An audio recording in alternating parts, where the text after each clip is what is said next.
The Road to the Wilderness, Part 17, by Random Appellation 468.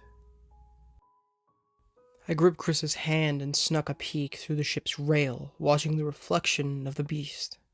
Water fell in rivulets from the monster's head, and it rose to be eye level with the ship, the hull at its jawline, nose pointed in the same direction as the ship's prow. I'd never seen an animal this big in person, and the monster's eyes reflected in the water were the size of basketballs. Thick scales lay fitted close together on its skin like a crocodile's. But its head reminded me more of something older, something larger, a time when reptiles ruled the earth, and man was little more than a minor inconvenience. Its teeth could have been carved from telephone poles for their diameter, and waves lapped at the submerged lower row to tug loose a few shreds of tangled seaweed. Both eyes facing the ship blinked, the one to the rear of the head, larger than the one in front, circled with irises of deep crimson. Even seeing their reflection in the water made my head swim, and something wriggled in the back of my mind. Whispers. They roiled in my consciousness, whined like electric engines, and my ears popped as if I was in an airplane high in the sky.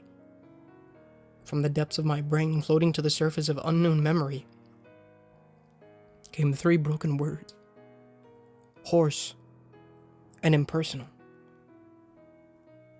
Why you here? My eyes widened and I couldn't tear them away from the reflection on the water as Dr. O'Brien's voice echoed in my fuzzy memory. A psi-organic, one of the rarest and most dangerous anomalies that exists. We mean you no harm. Captain Grapeshot's voice made me jump from how it broke the silence, and I glimpsed him sweeping the broad hat from his head in a polite bow, as if in the presence of royalty. We are mere travelers passing through, O Mighty One. Leave us to live another day, and we will honor these waters as yours, for all time. Silence. Sails creaked, the ship still moving, the enormous predator keeping pace with us by simple, lazy swipes of its long tail. A hush fell over the whispers, and I didn't breathe. My pulse frozen in fear. One of the crimson irises swiveled down, and its reflection in the water met my eye.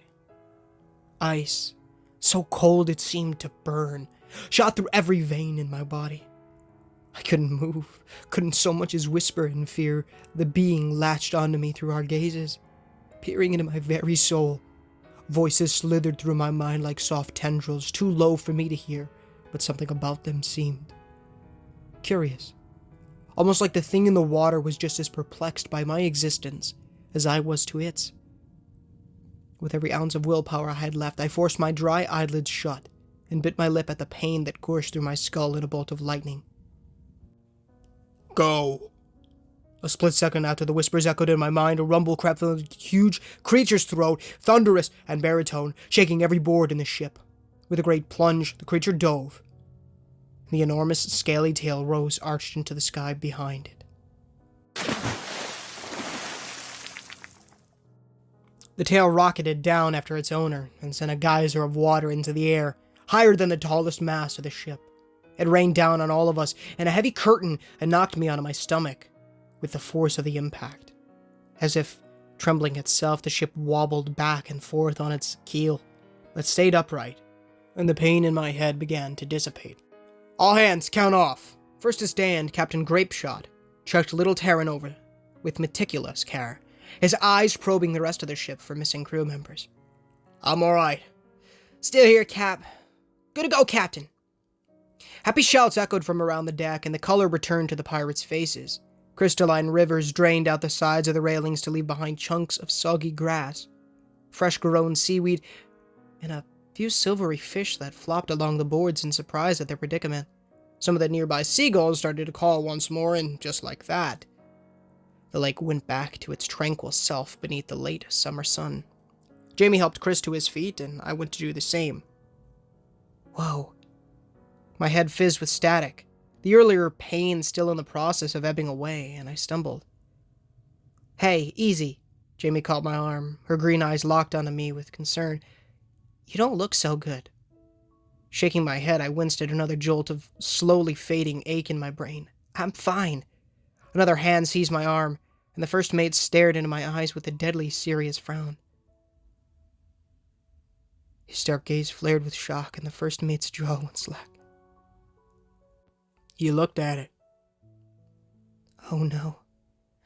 My throat closed up. Exhaustion from the day's work and a sudden realization of what I had done, enough to strip me of any useful words. Chris and Jamie stood only feet away, but they may as well have been miles off for how hopeless we all were. I'd broken some cardinal rule, done something unforgivable, and the first mate knew. I couldn't lie. I sucked at lying, and with how dizzy I felt, there was no way I could conjure up a successful excuse. "Captain!" He spun on his heel so fast that he became a blur, and the first mate hauled me by the arm over the deck, his grip ironclad on my wrist. "A word!" Chris tried to hobble to my aid, but a nearby crewman blocked him with a drawn sword, all eyes converging on me as I was dragged over the wet planks of the ship.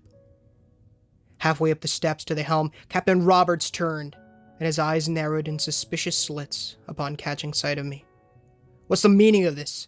My heart hammered against my abused ribs, and I swallowed the alarmed glares from the rest of the pirates. Now I'd done it. How badly would they beat me this time? Would they do worse? What would happen to Jamie and Chris? With me still in tow, the first mate pointed to the doors of the great cabin underneath the quarterdeck. "We need to talk now." His curt words were enough to bring the entire deck back into abyssal silence, many of the nearby pirates taking cautionary steps away from me, as though I had some kind of disease. Even boatswain Amelia lowered her gaze from the captain's, and my guts threatened to overpower me with nausea at the sight of it. Jamie and Chris looked on with horror from the forecastle as I was shoved into the dark interior of the great cabin. It was dark and cramped, with a small table to one side covered in maps and old-fashioned navigational equipment. Empty wine bottles littered the floor, rolling back and forth with the rocking of the ship, and the air smelled of stale alcohol. A lone rapier hung from the wall, beautiful and gleaming with unlit lanterns on hooks around the room. 2 iron hoops in the right side wall supported a simple canvas hammock that swung from side to side, and next to it, a little shelf held various odds and ends, including 3 books. I was surprised to see the Holy Bible, though not so much that it was rather dusty, and an old edition of Treasure Island held a similar layer of gray fluff over its cover. Oddly enough, the 3rd book, a well-worn copy of Pride and Prejudice, shone like a star, as if someone read from it every single day without fail. In any other circumstance, I might have found it strange for such an old book about Victorian-era love to be popular with a crew of child pirates, but I had little time to dwell on the fact. Captain Roberts slammed and locked the door, while the first mate pulled a wooden chair from the table and set it in the center of the room. "Sit." He jabbed a finger at it, and his no-nonsense tone made my heart sink. This stranger had been the only one to be kind to us. And now? Now I was locked in a room with 2 irate pirates with not so much as a knitting needle to defend myself with. I slid into the cold oak chair and watched the first mate dart around the room lighting lanterns. What did they plan to do? That they needed such good lighting? Did I dare think about it? Surely they wouldn't kill me, not now. Captain Roberts stalked to where I sat, and leaned down to hiss into my face with a viscous snarl. "What did you do, you poxy cur?" Do I even bother to answer? Will he be more angry or less? I eyed his sword and tried to suppress all the horrific scenarios my panicking mind conjured up as to what they might do. She looked right at it, Sam. Finished with the last of the lanterns, the first mate rounded on the captain and I with a strange look on his face. One that bordered on hopeful. Excited even. I swear she met the Leviathan's eye. The snarl melted into a confused frown, though I couldn't tell if it was from the name or the first mate's words, and Captain Roberts took a step back from me. "That's not possible." "She did!" The first mate stabbed the air in my direction, wearing a giddy smile I'd never seen before. "Which means I was right. There are people who are resistant to the Mind Whisperers. And that means... Oh, for the love of... Captain Roberts threw his hands into the air, exacerbated, and it seemed he'd already forgotten that I sat mere feet away from their conversation. Not this again, Peter. 5 times we tried, and 5 times good men never came back from that abyss. It's hopeless. Peter's shoulders deflated at that, but he stepped closer to the captain, holding up a hand to signal for patience. So, we send her in. After all, if she doesn't come back, what have we lost? Send me in where? I tried not to show my shock at the way they talked about me, glued to my chair in unease. The situation kept going from bad to worse, and while I was glad they weren't torturing me, I had a feeling that Peter's plan wasn't one to my benefit. Scowling, Captain Roberts crossed his arms in disapproval. She'll bring a pretty penny from the soldiers more alive than dead. The crew needs a rest. We need more ammunition, provisions, and tar to careen the ship. Besides, it's a full day's sail southward, and we already had a near brush with the Leviathan. Something rippled on Peter's slender face. Like the careful, emotionless mask started to slip, and his skin tinged a frustrated red. So that's it then. We just go on like this, selling bodies to the Greybacks until we're the only ones left. We are all we need.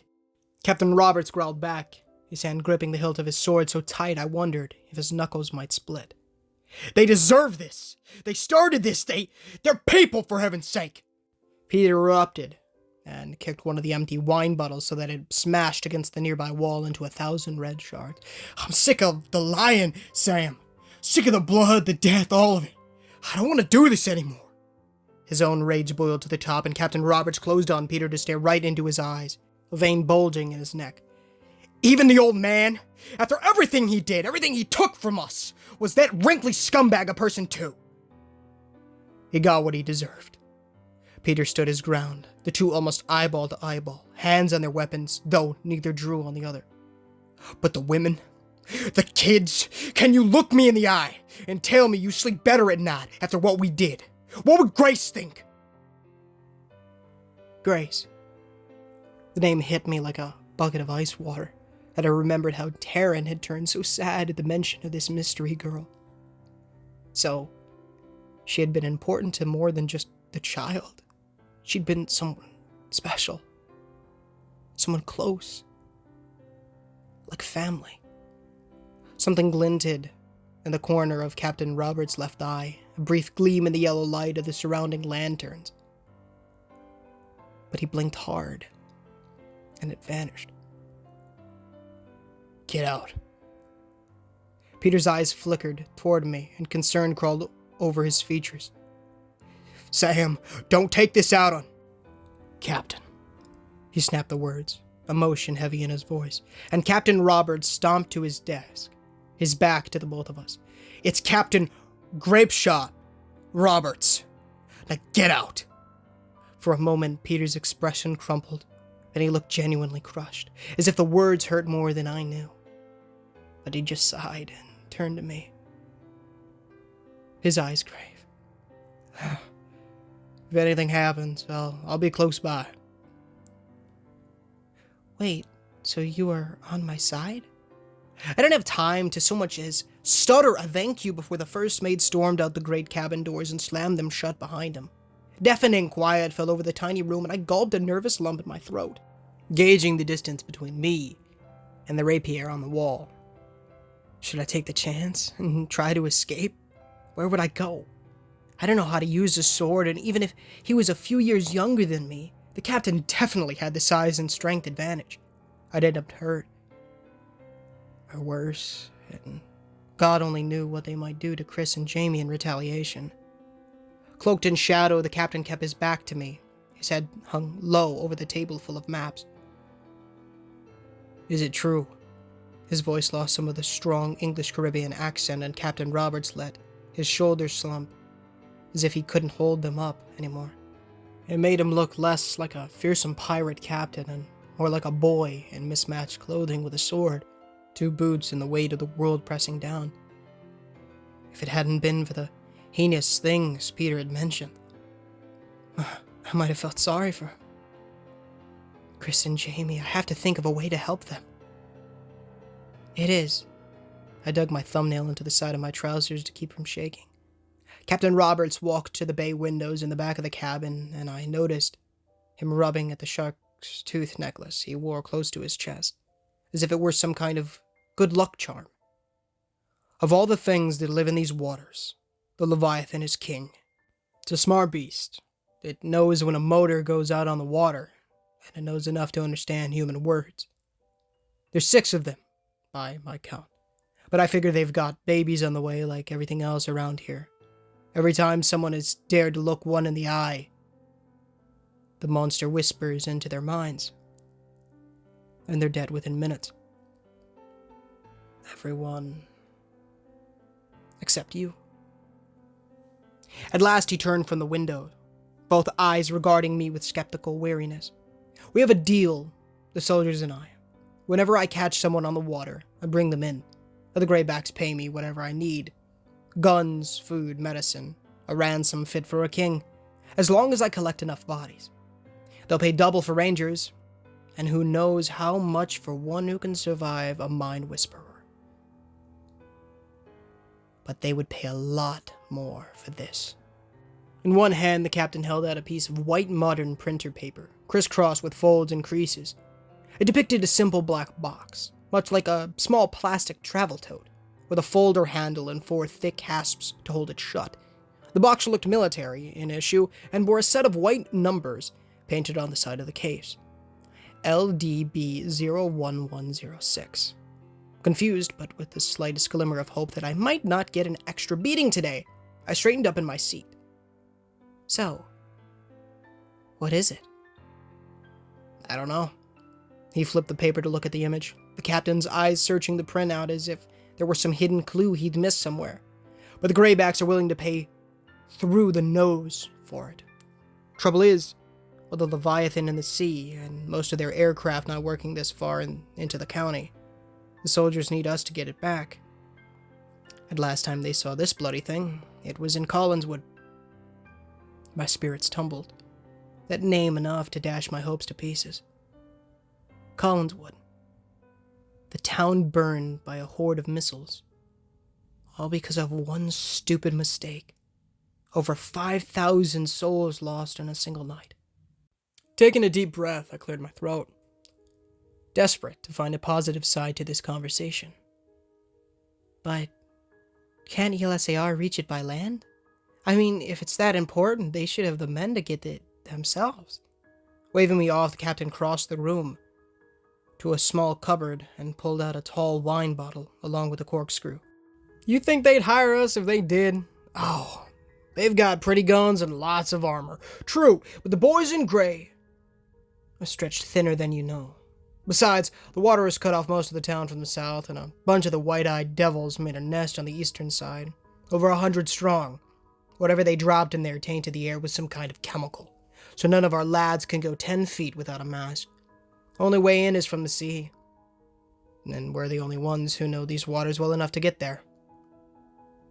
Collinswood is at the end of the ridgeline.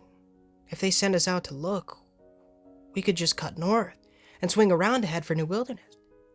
They can't follow us far on land, so if we can get a head start on the guards. So, I tried not to show my anxiety at such thoughts and focused on gouging the tiny hole in my khakis, a little wider at the hip. You just have to go find this box. No less. He strode over to me, dropped the paper in my lap, and the captain yanked the cork from his wine bottle. You do. Peter is getting soft. But he always was the better man of us two. He just might be right. Sooner or later, there won't be anyone left on the water but us.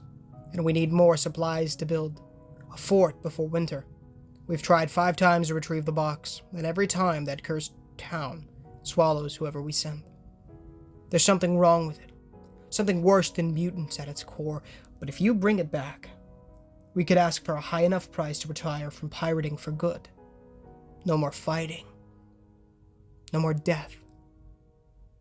A fresh start. My brow furrowed, and it dawned on me what he meant. What's in it for me?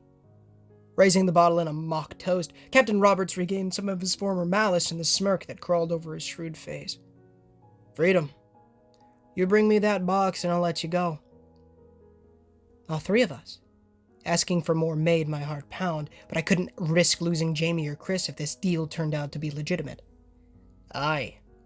He drained a long gulp of the alcohol, and some of the blood-red liquid dribbled out of the corners of his mouth. I wondered how much he drank. And if the dozens of empty bottles were anything to go by, this wouldn't be the last bottle he had today. But you go alone. The other two stay, to make sure you come back. The weave on my pant leg gave way, and the thumbnail I'd been picking it with poked through to my skin in a burst of light pain. And our gear? We'll get it back? Every piece of it. He wiped his mouth and held the bottle out to me in anticipation of my answer. Thoughts whirled in my head, and I debated what to do. I couldn't exactly say no, considering that the alternative was to be sold to ELSAR as a prisoner of war. But taking this deal meant going into Collinswood alone. I'd never done anything outside the walls of the New Wilderness by myself. I still barely knew half of the mutated animals that could be out there. Without Jamie's sixth sense or Chris's experience, how could I hope to get more than 10 yards? The memory of the boatswain kicking Chris for protecting me floated up in my mind, and I forced myself to focus on that. Matt and Carla left me behind. I won't do the same to Chris and Jamie, not a chance. I took the bottle, poured some of the sour, vinegary stuff into my mouth, and choked the wine down in a fit of coughs.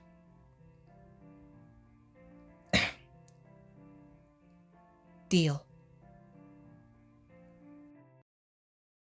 Hey guys, Ninja Gamer here, and thank you so much for taking a listen to today's story. If you did enjoy, please feel free to leave a like, as it does help the channel innumerably and does get the gospel on people's feeds, as well as please consider subscribing us. We are training 1,000 subs by the end of the year. It will be a massive, massive blessing of the Lord if you guys did so.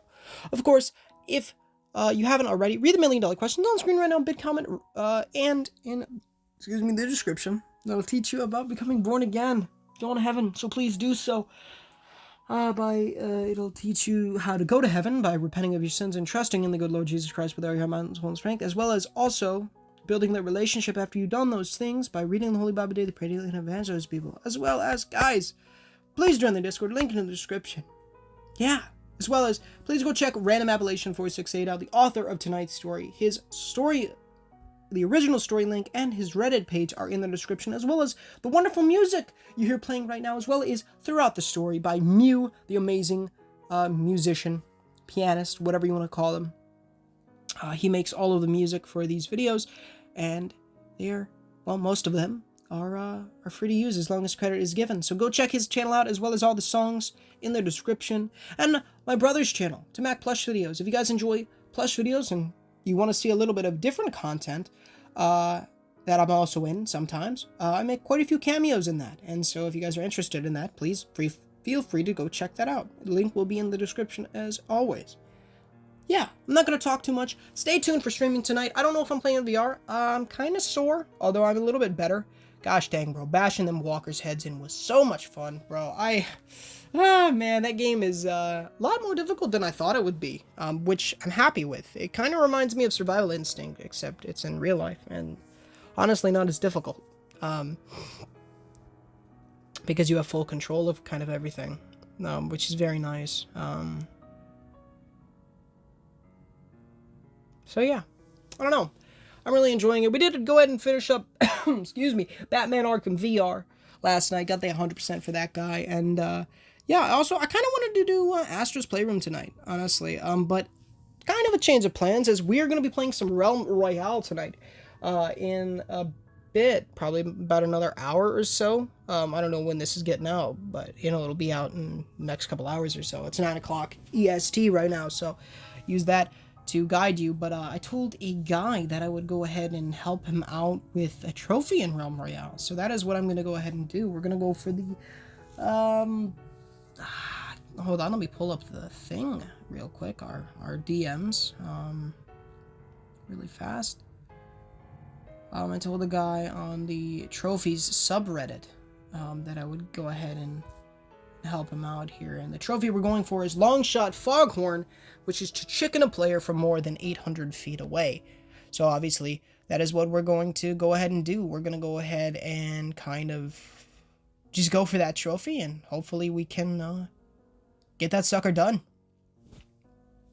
So yeah. Alright, y'all. I love you, and I will talk to y'all very, very soon. So stay tuned for that, as well as probably Astro. I don't know. Something else. Maybe I'll crack on with the Vader Immortal. We'll see.